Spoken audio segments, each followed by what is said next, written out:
Hey guys, welcome back to another Monster Hunter video.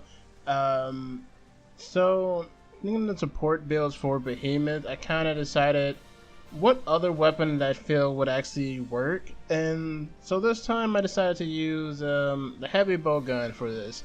Now, disclaimer, I'm not really accustomed to heavy bowgun because the only ranged weapon that I've used was bows, but I've had a lot of fun, like here and then. Like I started playing with it. Now I actually, took the time to sit down and actually see. It's just like, what will I actually do, and what type of build would I use? Now, the heavy bow guns that I like to use is the ones with the wyvern snipe, because I just love piercing, like essentially piercing ammo. Dragon piercer and all that stuff. That's what I prefer. So this build is based around that.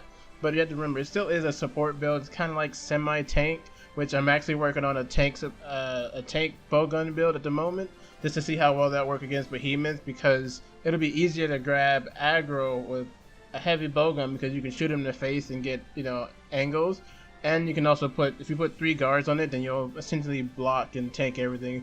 But that's still in the works. But on to this build, which is my support, get out of the way heavy bowgun build, and I'll show you why. So let's just go over the things. We'll go over the weapons last. So right now we're using the Empress Crown beta because this has Evade Extender 2, which the way that I play with heavy bowguns, I actually really need that extra evasion because it actually helps. Because if you play the heavy bowgun, the evasion oh, excuse me.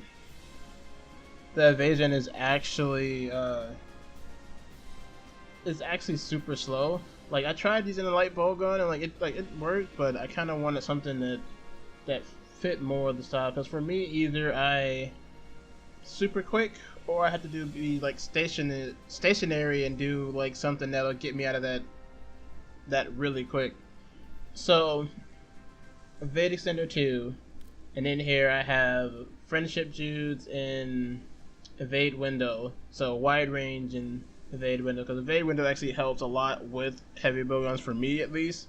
I don't know, it might be a placebo effect, but this is what I have in here. For the chest piece, we have the Legion Male beta, because this has Evade Window 2, so then we already have 3 with this. And then I put 1 Vitality boost, because since this is kind of like a hybrid, tank, it's like, I guess you could say off-tank support, but I'll mainly be focusing on support. So we got the Emperor's Membraces beta. It's another, I really like the Lunestra stuff because it has some really decent things for especially stuff that I'm making right now. So this has wide range 2, and I put another Friendship Jewel, then an Evade Window. So for here now, Windproof was just an outcome of this waist piece, because I mainly put it for piercing shot. Like I said before, I like to use the wyvern snipe more, and piercing shots for me, because you have to realize Behemoth is large. Yeah, each little tick of piercing may be anywhere between 5 to 9, but on larger targets it actually adds up.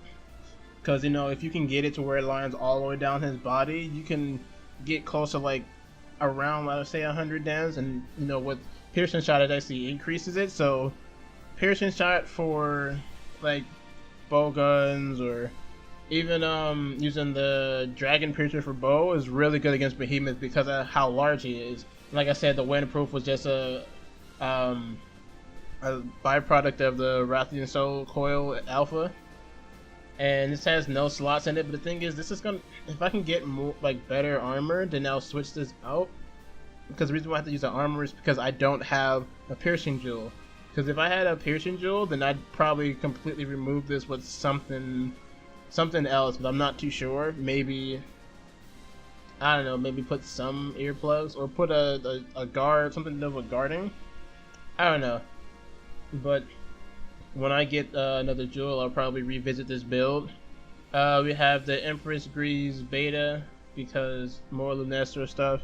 And the good thing is, I like these because it gives me the health booster too. Because I put a, I put a Vitality Jewel in the chest piece, so now I actually have 200 health. Which I found I probably need a little bit more for this fight because my support build only have 150. But at least with this one, I'll have like 200 stamina and 200 health because I have 3 pieces of the Lunestra armor. So, with 2 you get stamina cap. And in here I put, got another jump jewel and evasion jewel. So now for the charm, I'm using recovery up because I am still a support and I want, to have that health go up super quick for me. Especially since now I have the heavy bowgun, because I feel like I can heal quicker. Then that means I can go right back to having my weapon drawn out, because since I have the shield, you can only block incoming attacks if your weapon is drawn. So having that health that goes up super quickly, that'll be really good. And then I decided to go with Evasion Mantle, only because it, the invincible, when you dodge with old school.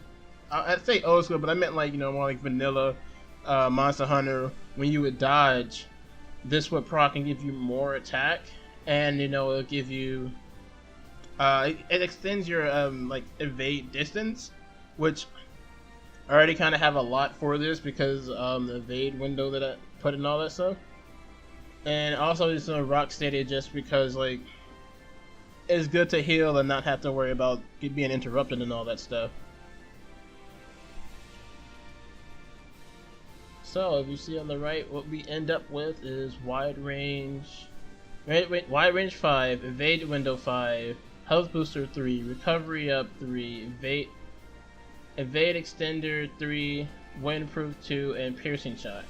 Now, you could do a straight up damage bit with this, but I still wanted to do that support role. But that's also why I put the piercing shot, because I'll be using that a lot. Because if we go to the weapon now,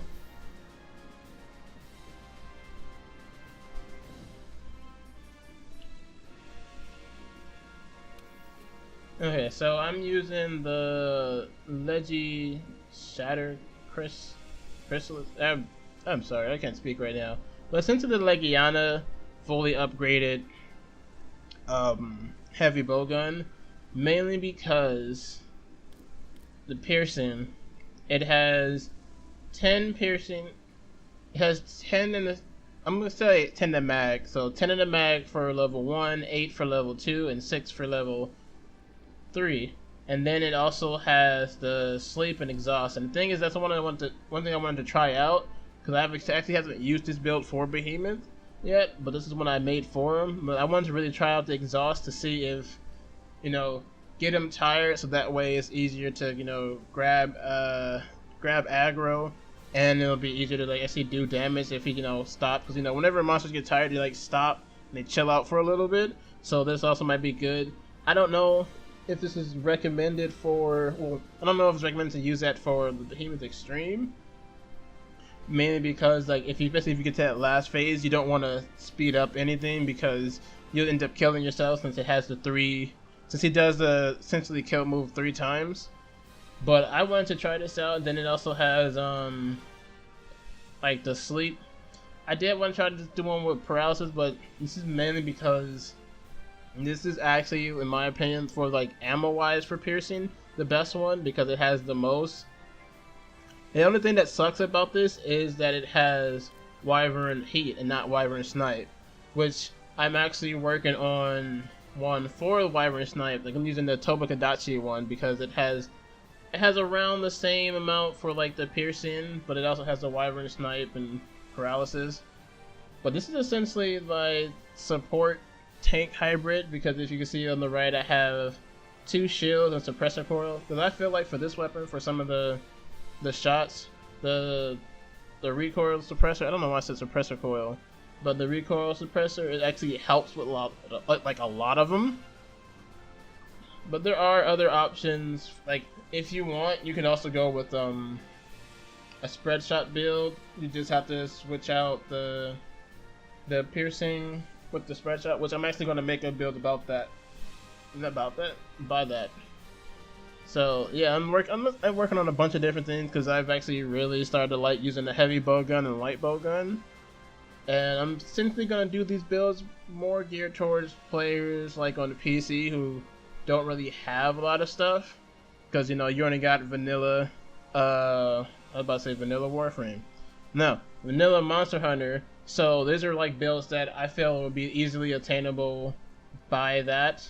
Maybe not all of them, because like the Empress crown and all that stuff. But I would suggest, if you're on PC, look for skill sets in armor first, and then put in your jewels and all that stuff, because that way you might be like I did with this. I saw that these legs had health booster too, and I have plenty of vitality jewels, so I went with this one because I do have the health booster charm, but it was easier to just have the health on the armor, because then I could just put the recovery up in one charm and not have to worry about it. So it's kind of like you gotta fit it to what you actually can do.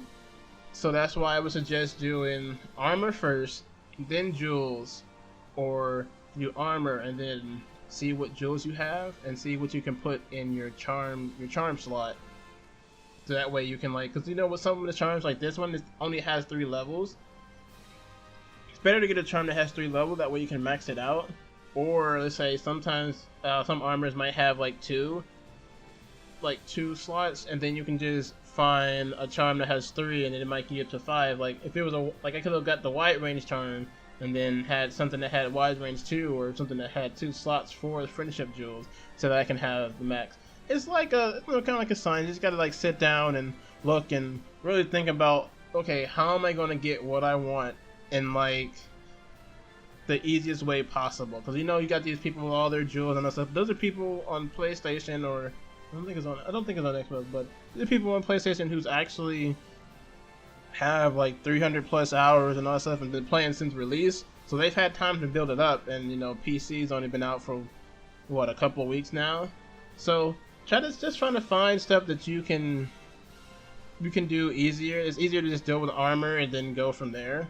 So this has essentially been my support hybrid tank build, I guess.